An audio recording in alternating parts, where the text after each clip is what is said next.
လာပါကျွန်တော်ဒီနေ့ပြောပြပေးမှာတော့ကိုတယောက်တောင်းဆိုထားလို့ပေါ့နော် GPS နဲ့လမ်းသွားမတဲ့နီကိုရှင်းပြပေးပါဆိုကျွန်တော်ပြောပြပေးမှာဖြစ်ပါတယ်ကျွန်တော် GPS နဲ့လမ်းခရီးသွားတဲ့ခါမှာအလွန်သုံးဝင်ပါတယ်သုံးပုံသုံးယူကျွန်တော်ရှင်းပြပေးမှာဖြစ်ပါတယ်အဲ့တော့ကျွန်တော်တို့ရင်သုံးပေါ့နော်ဒီကိုဖုန်းမှာ GPS တစ်ချက်ဖွင့်ဖို့လိုရပေါ့နော်ကျွန်တော် GPS တစ်ချက်ဖွင့်လိုက်ပါမယ်ဖုန်းနေအောင်တစ်လုံးနဲ့မတူဘူးပေါ့နော်ကျွန်တော်ဖုန်းက Oppo ဖုန်းဆိုတော့ကျွန်တော်အပေါ်မှာဖွင့်လိုက်မယ်ဒီမှာမရှိဘူးဆိုရင်ကျွန်တော်ဒီ setting ထဲမှာလည်းတော့ဖွင့်လို့ရပါတော့ကျွန်တော်ဒီမှာရှိရကျွန်တော်ဒီမှာဖွင့်ပြလိုက်မယ်ဟုတ်ပြီကျွန်တော်တို့ GPS ဖွင့်ပြီးပြီဆိုရင်ကျွန်တော်တို့သွားရမှာတော့ဒီ software တွေဝင်ရမှာနော်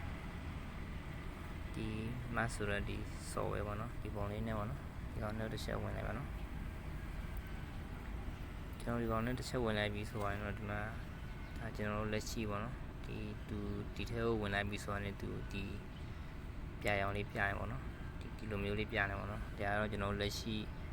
ကျွန်တော်ရောက်နေတဲ့နေရာဖြစ်တယ်ပေါ့နော်သူကအဲ့ဒီနေရာကိုပြသပေးဖြစ်တယ်ပေါ့နော်နောက်ပြီးကျွန်တော်တို့ဒီကိုကဘေးသွားကျင်တယ်လေပေါ့နော်ကိုသွားကျင်တဲ့နေရာကိုဒီအပေါ်မှာပေါ့နော်စာရိုက်ပြီးရှာလို့ရပါတော့ကိုသွားကျင်တဲ့နေရာကို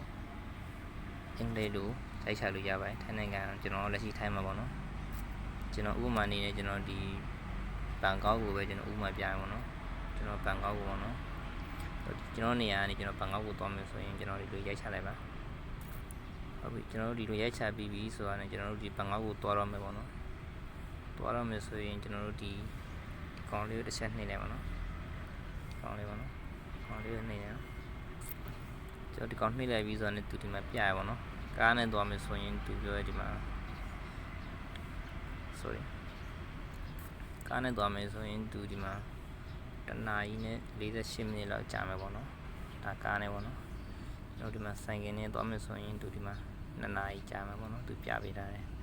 ကျွန်တော်ကကားနဲ့သွားမှဖြစ်တဲ့အတွက်ဒီအပေါ်မှာ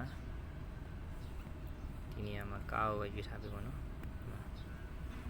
တစ်ချက်ကားကိုရွေးထားပေးတယ်ပါโอเคကားကိုရွေးပြီးကျွန်တော်တို့ဒီ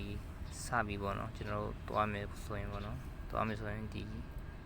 စတက်ဆိုတာရှိပါနော်။အော်လေးတစ်ချက်နှိပ်လိုက်ပါ။ဟောဒီနေရာမှာပေါ့နော်ကျွန်တော်တို့ဒီဆိုင်ငယ်နဲ့သွားမယ်ဆိုရင်လည်းကျွန်တော်ဒီနေရာမှာဆိုင်ငယ်ကိုတစ်ချက်ရွေးလိုက်ပါနော်။ဆိုင်ငယ်ရွေးလိုက်ကျွန်တော်တို့ကားနဲ့သွားမှဖြစ်တဲ့အတွက်ကားကိုပဲရွေးလိုက်တယ်